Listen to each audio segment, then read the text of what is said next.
Bismillahirrahmanirrahim. Assalamualaikum warahmatullahi wabarakatuh. Bismillah, walhamdulillah, wassalatu wassalamu ala rasulillah Sayyidina Muhammadin ibnu Abdillah wa ala alihi wa sahbihi wa min tabi'i sunnatahu wa jama'atahu min yaumina hada ila yaumina dati. Amma ba'du. Segala puji bagi Allah, Tuhan semesta alam, yang mana Allah Subhanahu wa Ta'ala telah menciptakan 7 lapis langit tanpa tiang dan menciptakan 7 lapis bumi tanpa gantungan, dan kita umat Nabi Muhammad SAW bernaung padanya. Kemudian sholat bermutarakan salam tak jemu dan tak bosan-bosannya kita berikan kepada sang prokmator alam baginda Muhammad SAW dengan mengucapkan kalimat Allahumma sholli wa sallim wa barik alaihi. Baik, saya atas nama Ilma Aulia akan membawakan ceramah tentang bagaimana membumikan Islam di Indonesia. Makna dari membumikan Islam di Indonesia yaitu bagaimana caranya agar nilai-nilai Islam dapat kita terapkan atau dilaksanakan di negeri yang kita cintai ini. Nah, adapun cara untuk membumikan Islam di Indonesia itu dengan melalui 2 cara, yaitu yang pertama dengan cara kultural dan yang kedua dengan cara spiritual. Adapun pembumian secara kultural yaitu berkaitan upaya penyadaran keislaman kaum muslim melalui pendekatan budaya, kebiasaan dan tradisi. Jadi, pendekatan ini harus dengan memperhatikan ritual masyarakat karena setiap wilayah pasti mempunyai kekhasan sendiri. Umpamanya di masing daerah itu pasti ada tradisi yang sendiri. Nah, bagaimana tradisi-tradisi itu yang kita kemudian sesuaikan dengan nilai-nilai Islam. Bukan nilai Islam yang menyesuaikan dengan nilai tradisi, tapi bagaimana tradisi tersebut disesuaikan dengan nilai-nilai Islam.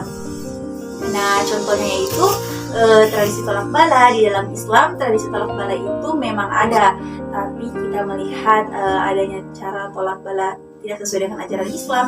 Lalu bagaimana tolak bala itu yang ada di dalam Islam tidak kita Islamkan, karena tradisi tolak bala ini sudah ada sejak nenek moyang kita. Contohnya tolak bala itu dengan cara berdoa kepada Allah, memperbanyak sholawat, memberi makan fakir miskin. Sebagaimana dengan hadis yang diriwayatkan dalam hadis Bukhari, Rasulullah SAW pernah bersabda, berlindunglah kalian kepada Allah dari kerasnya musibah, turunnya kesengsaraan yang terus menerus, buruknya keadaan serta kesenangan musuh atas musibah yang menimpa kalian. Hadis riwayat Bukhari. Semoga amalan seperti itulah yang kemudian bisa menolak bala. Nah, di sisi berikutnya, membumikan Islam secara struktural sebenarnya tak jauh berbeda dengan membumikan Islam secara kultural. Pada dasarnya keduanya bertujuan sama, yaitu dengan merefleksikan ritual agama dalam praktek kesehatan, sehingga tujuan syariatnya tercipta. Membumikan Islam secara struktural berhubungan dengan pelaksanaan ritual agama yang prakteknya tidak bisa dilakukan oleh individu, namun membutuhkan peranan suatu institusi. Nah, di sini ingin ditegaskan bahwa tidak kita berislam dengan komprehensif jika pengalamannya berkisar di wilayah privat saja. Beda lingkup Islam, baik wilayah privat maupun wilayah publik.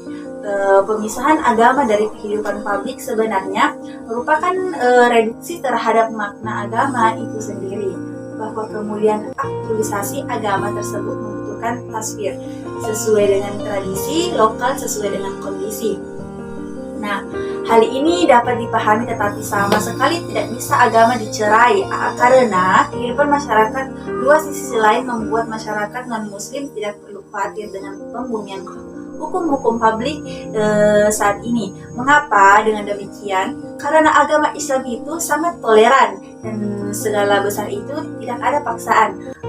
Quran surat Al-Baqarah ayat 256 yang berbunyi, ada paksaan dalam menganut agama Islam, sesungguhnya telah jelas perbedaan antara jalan yang benar dengan jalan yang sesat. Barang siapa ingkar kepada tagut dan beriman kepada Allah, maka sungguh dia telah berpegang teguh pada tali yang sangat kuat yang tidak akan putus. Allah Maha mendengar, Maha mengetahui.